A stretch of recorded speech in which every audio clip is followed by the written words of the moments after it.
Bienvenue chers auditeurs sur L'Impossible sinon rien, tome 1, best-seller de Mu, chapitre 19.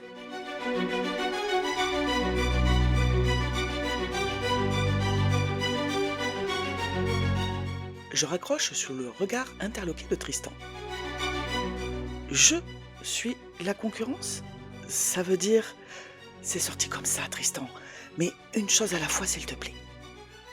D'accord, dit-il en montrant Fabien Darmois. Ce livre, c'est ce que je pense? Je ne sais pas ce que tu penses, mais la réponse est probablement oui. Pourquoi tu ne m'as rien dit? Crie-t-il le plus silencieusement possible. J'ai été prise par le temps, Tristan. Je viens de me faire virer. Quoi? Ou plus exactement, transféré comme un joueur de football. Je pars sur Toulouse demain. Il fallait que je sache avant, tu comprends? Quoi? Non! Et pourquoi as-tu accepté? Quel choix ai-je? Il ne veut plus de moi. Mais pourquoi? Ne me le demande pas. Ce serait dangereux pour toi aussi. Je ne veux pas que tu partes. J'essaie de me composer une attitude raisonnable. Je serai en sécurité, sans épée Damoclès. Mais enfin, Louise, c'est toi qui ne comprends pas ce que tu viens de faire. Il n'y a plus d'épée de Damoclès. Tu l'as, ce fichu bouquin. Ça, tu n'en sais rien. Mais cela ne réglera pas le problème, tu le sais très bien. Mais, chut, nous discuterons ce soir. Ici n'est pas l'endroit. Je veux juste ton avis et partir. Est-ce que tu peux rester avec moi ce soir? Il hoche la tête. Bien sûr, mais... Louise lance Fabien Darmois de l'autre bout de l'open space. Ah, je suis Louise maintenant. En même temps, je le vois prendre au téléphone que lui tend Johan. C'est Fabien. Descends tout de suite, aboie-t-il en redonnant immédiatement le combiné à Johan. Je n'ai pas le temps de lui demander ce qui se passe quand la porte de Larsan s'ouvre en grand. Je le vois avec horreur descendre les escaliers. Il marque un léger temps d'arrêt face à moi qui remonte l'allée, la main accrochée à celle de Tristan. J'ai l'impression que tout se passe au ralenti, sans que je ne puisse rien y faire. « Que se passe-t-il, Fabien » demande-t-il en concentrant son attention sur lui. Fabien Darmois rassemble le paquet de feuilles et vient à la rencontre de notre patron. « Tout d'abord, dit-il, je tiens à te dire que je suis certainement beaucoup de choses, mais certainement pas un imbécile. Mais je te pensais tout de même plus averti. »« Mais de quoi parles-tu » répond Larsan en terminant de descendre. Il réceptionne les feuillets, l'air légèrement perdu. « Comment as-tu pu laisser passer ça » demande Fabien Darmois. Larsan lit le titre. « Je n'ai jamais vu ça. Qu'est-ce que c'est ?»« Ce que tu as certainement demandé à mademoiselle Robert de chercher pour toi, et qu'elle a trouvé. » Darmois se tourne vers moi avec un grand sourire. « Félicitations, ma chère. Vous avez mis la main sur un best-seller de belle facture où je ne m'y connais pas. »« Oh, suis-je bête » dit-il en prenant un air innocent. « Je suis l'un des meilleurs fox-terriers de l'édition française. Alors, je dois m'y connaître. » Je dois être en train de rêver. Toutes ces émotions contradictoires depuis hier ont fini par m'achever et je souffre d'hallucinations. « C'est vrai? Vous aimez? C'est merveilleux !»« Frédéric, dit-il, je veux qu'on pose une option sur ce livre. »« Non !» tonne soudain Tristan. « Louise, il est hors de question que tu leur donnes ton bouquin alors que tu viens de te faire virer. »« Tristan, dis-je en faisant des gros yeux, ne te mêle pas de ça. »« Est-ce que c'est vrai, Frédéric ?» demande Fabien Darmois, incrédule. Larsan considère gravement son ami, puis me lance un regard furtif. « Oui, » répond Larsan, comme s'il s'agissait d'un menu détail sans importance. « J'ai préféré trouver une solution acceptable que de laisser ces deux-là trop se rapprocher, dit-il l'air de profondément le regretter. Je suis estomaqué par ce que j'entends. Alors que je m'approche pour en découdre, je vois Johan, que cette échauffourée semblait réjouir au plus haut point, opérer un repli stratégique vers sa place, au bout de la rangée, et Jeanne, qui avait elle aussi levé le nez de son écran, soudain se reconcentrer sur son travail avec une ferveur inébranlable. Fabien Darmois fronce ses sourcils et nous regarde, l'air dubitatif. « Frédéric, si tu veux bien me permettre, il te fallait intervenir dès la première semaine si cela te posait un réel problème. Franchement, la probabilité que cela arrive se voyait déjà comme le nez au milieu de la figure. Réagir maintenant alors que Louise est parfaitement intégrée, qu'elle nous fait du travail de qualité et qu'elle vient de dénicher un somptueux roman n'est pas vraiment du meilleur aloi. » L'air docile à couper au couteau, Larsan hoche la tête pour acquiescer. Je crois que de la vapeur doit me sortir par les naseaux tellement je fulmine, alors que Tristan glousse de son côté. Je vais en prendre un pour taper sur l'autre. Quel toupet! Bon, c'est réglé alors, n'est-ce pas Frédéric? Continue Fabien Darmois. On oublie cette histoire ridicule. Puis il se tourne vers moi, le regard débordant d'avidité. Louise, où est le reste? Qui est l'auteur? Vite, on a un livre à éditer. Je décroche de Larsan que j'essaie sans succès de fusiller du regard et me reconcentre sur Fabien Darmois. Quoi? Je ne vous ai pas dit? Le livre est en cours d'écriture, monsieur Darmois, sur Wattpad. Vous avez lu tous les chapitres déjà publiés. Wattpad? Vous voulez parler de cette plateforme de publication gratuite? Oui. Gratuit? Il faut arrêter ça tout de suite, Frédéric. Gratuit? C'est de la confiture jetée au cochon, rajoute-t-il, l'air offensé au dernier degré. Fais quelque chose, tout de suite. Tristan et moi sommes certainement les seuls à remarquer l'air victorieux dans les yeux de Larsan quand il lui répond. Tu serais prêt à le défendre devant le comité, Fabien? Je le défendrai avec ma pauvre carcasse s'il le faut. Oh là, qu'est-il en train de se passer là? Je me rapproche de Larsan pour envahir son champ visuel. Mes sourcils froncés et mon air d'Amazone en furie devraient parler aussi bien que des mots. Son regard se déverrouille de Fabien Darmois et se pose sur moi, assorti d'un léger sourire ironique. Es-tu prêt à travailler avec Louise? J'allais te le demander. Parfait. Louise, montez avec moi. On a des choses à voir ensemble. Alors que j'allais lui emboîter le pas, Tristan me retient par le bras. Attends, me lance-t-il. Je viens avec toi cette fois.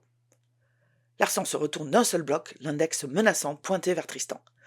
Vibert, je suis prêt à revoir mes positions, mais je vous conseille dès maintenant d'arrêter de jouer au frère siamois avec elle. Compris?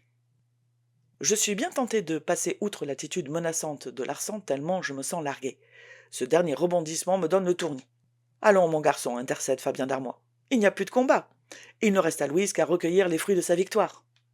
Je hoche la tête pour lui indiquer que ça ira. En montant, je mets ma main à l'oreille comme si j'avais un téléphone pour lui indiquer que je l'appellerai. Je lève la tête vers le bureau de Larsan. J'ai exactement 34 marches pour reprendre mes esprits et me préparer à un retournement de situation aussi inespéré qu'effrayant.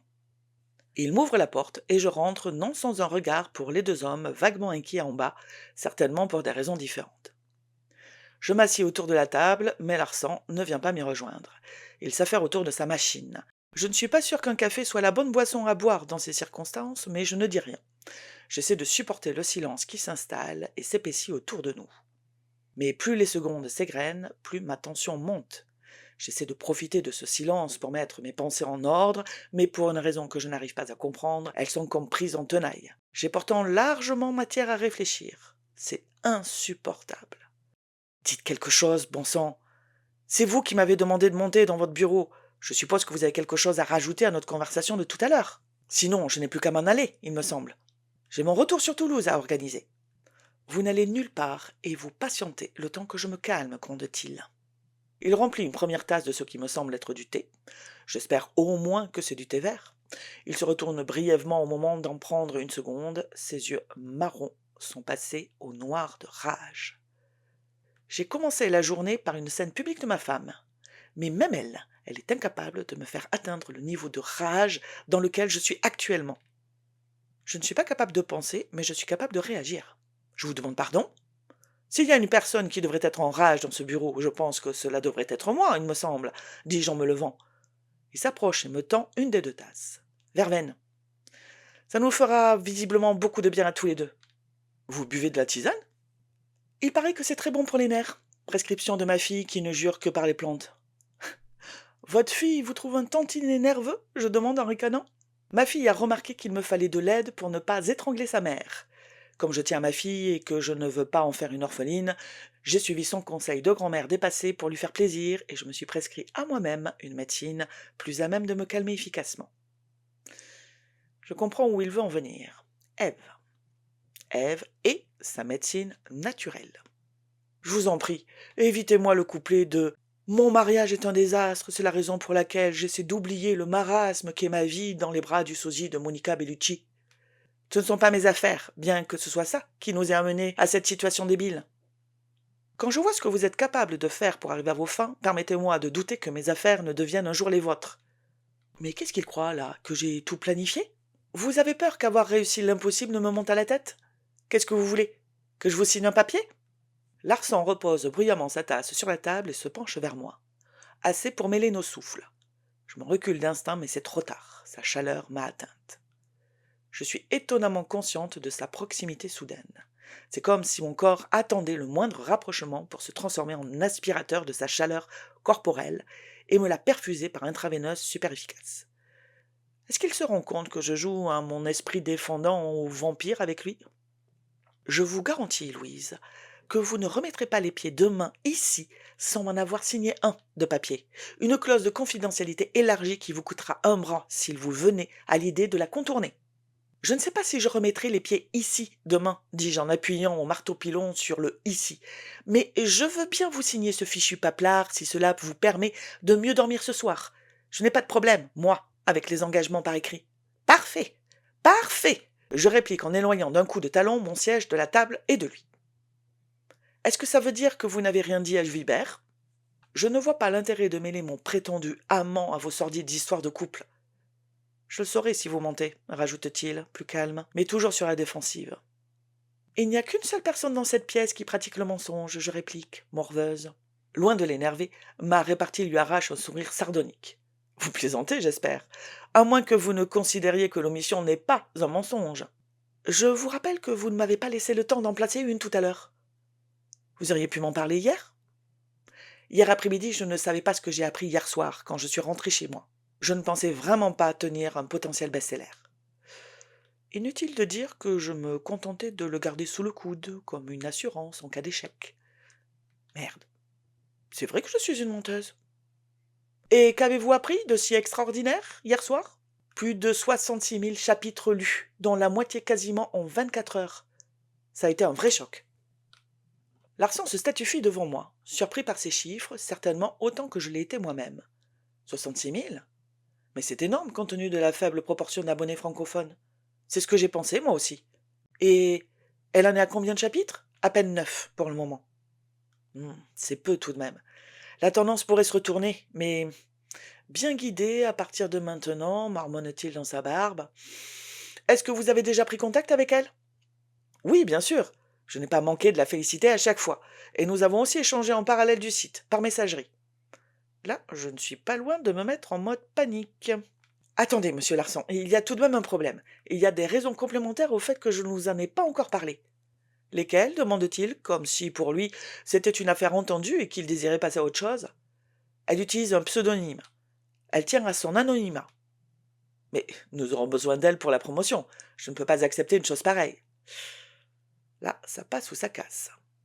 Écoutez, monsieur Larsan, je me suis permis de lui dire que je représente un éditeur et de lui proposer de vous présenter son ouvrage. Le moins qu'on puisse dire, c'est qu'elle n'est pas très chaude à cette idée.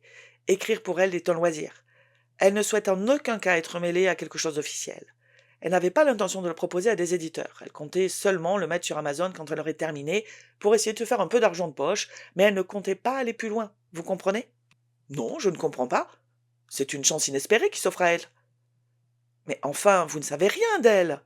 Elle fait peut-être un métier qui verrait d'un très mauvais œil un auteur de livres érotiques. Vous croyez que c'est si facile que ça d'être un auteur, qui plus est dans ce genre littéraire? Je n'en sais rien et je m'en fiche. À vous de la convaincre si vous voulez gagner votre deal. J'ai déjà gagné mon deal, et plus encore même.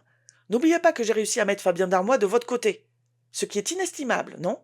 Il n'y a pas encore de livre, Louise, dit-il en me montrant les pages. Seulement 9 chapitres. Tout ça peut s'effondrer comme un château de cartes. Vous êtes très loin d'avoir réussi votre deal pour le moment. Vous l'aurez réussi quand j'aurai le roman, validé par Fabien, sur mon bureau. Alors quoi? J'en suis au même point qu'au début? Oubliez ça, dis-je en me levant. C'est trop compliqué. Je ferais mieux de prendre le premier train pour Toulouse. Il se lève à son tour et me retient par le poignet. Ce que j'ai fait, je peux le défaire aussi vite, Louise, grogne-t-il. C'est une menace, mais dite d'une voix de velours, qui la laisserait presque passer sans s'y arrêter. Je le fixe d'une rage froide, telle que je n'en ai jamais connue. Je me rassieds et pousse encore ma chaise, puis lentement, très lentement, je lève une jambe après l'autre et les croise sur la table. Vous voyez ces pieds, Frédéric? Vous devriez les baiser, les yeux baignés de larmes de reconnaissance. Et au lieu de ça, vous continuez encore et toujours à me menacer. Est-ce que tout chez vous doit obligatoirement se jouer à la force du poing? Son regard passe plusieurs fois de mes yeux à mes chaussures sur la table. Chaque aller-retour semble radoucir ses pensées. Pas les miennes. Je reste concentré, prête à en découdre sur le terrain qu'il choisira, et décidé à lui faire rendre gorge. Il finit par m'offrir un rapide sourire condescendant. Il embrasse ses doigts et les pose sur mes chaussures. « Réglez ça, Louise, et vous aurez tout ce que je vous ai promis, dit-il en tapotant mon pied. 1. Je ne ferai rien sans avoir obtenu la levée de mon épée de Damoclès. 2. J'ai déjà essayé, le secret est non négociable. Putain! Lâche-t-il en tapant du plat de la main sur la table. Justement, elle n'a pas l'intention de devenir la vôtre. Je rétorque sans me démonter. Elle publiera si vous êtes intéressé par son roman. J'en fais mon affaire, mais à ces conditions seulement. Ce que vous pouvez toutes me faire chier, crie-t-il en se levant. Des chieuses, des empêcheuses de tourner en rond, des pestes, des salopes, je demande d'un air le plus innocent. Le terme le fige sur place et arrête dans l'instant sa diatribe aussi vulgaire qu'inappropriée. Et si on arrêtait un moment? Juste le temps de se féliciter d'avoir probablement trouvé la perle rare que vous cherchiez et que dans la foulée, on se concentrait sur la construction d'un avenir. Sur des bases saines, qu'en dites-vous? Si on arrêtait de jouer? Je joins les gestes à la parole en me rasseyant correctement sur mon siège. Il me considère un moment, pensif tout en se frottant la main. Il a dû se faire un peu mal dans son énervement. J'en dis que ça me va, répond-il en s'installant sur son siège devant son bureau. Voici ce que je vous propose. Votre stage n'est plus en danger. Quoi qu'il se passe, que ce bouquin soit publié ou non, vous pourrez terminer votre stage ici et vous pourrez même rendre jaloux toute votre promotion.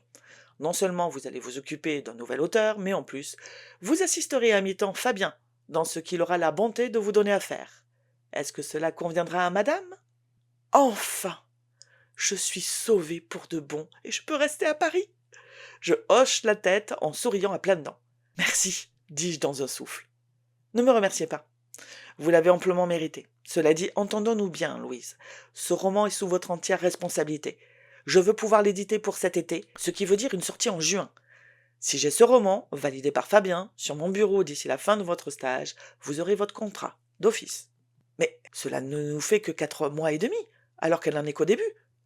Ne vous en faites pas. Une fois le manuscrit transmis, nous mettrons ce qu'il faut de relecture, rewriting et correcteur pour le corriger de ses fautes et remédier au manque de recul de l'auteur. Mais c'est à prendre ou à laisser, Louise. C'est ridicule, enfin. Laissez-moi plus de temps. La fin de l'année au moins. Noël, c'est bien. L'été est nettement plus propice à ce genre de littérature et je compte sur le dernier trimestre pour potentialiser à Noël. Mais la marketeuse en vous voit-elle quelque chose qui cloche dans ma stratégie? Non, mais... Plus de mais. Construisons, comme vous dites. Je suis prêt à faire un gros effort financier pour un premier roman. Je lui offre 6 000 € d'avaloir.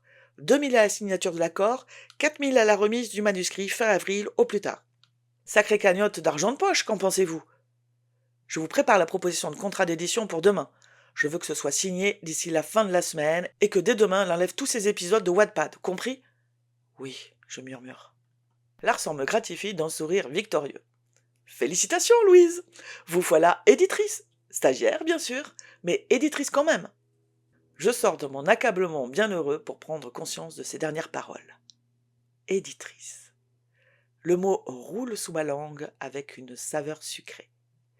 Éditrice. Rentrez chez vous et allez fêter ça. Je vais préparer les papiers pour demain. Je ne sais pas trop quoi répondre à ça, alors je me contente d'un « Bonsoir monsieur » en ouvrant la porte. « Oh, Louise !» l'entends-je m'appeler alors que j'allais refermer.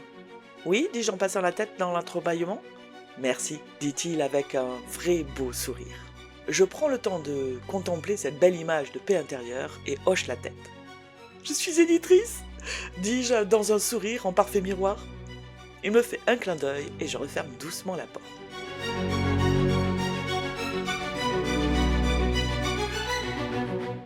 Alors, est-ce que ce nouveau retournement de situation vous a plu? J'espère que oui. En tout cas, n'hésitez pas à me le dire, à liker et à commenter. Ça aidera à mieux diffuser ce podcast. Je vous en remercie par avance. Et bien sûr, si le mystère est trop grand, si vos intuitions ont besoin de trouver tout de suite un exutoire pour connaître le fin mot de l'affaire, n'hésitez pas à aller sur Amazon ou sur Kobo, où vous pourrez vous procurer les versions e-book de L'impossible sinon rien, tome 1, best-seller. À bientôt sur Monsieur Livre.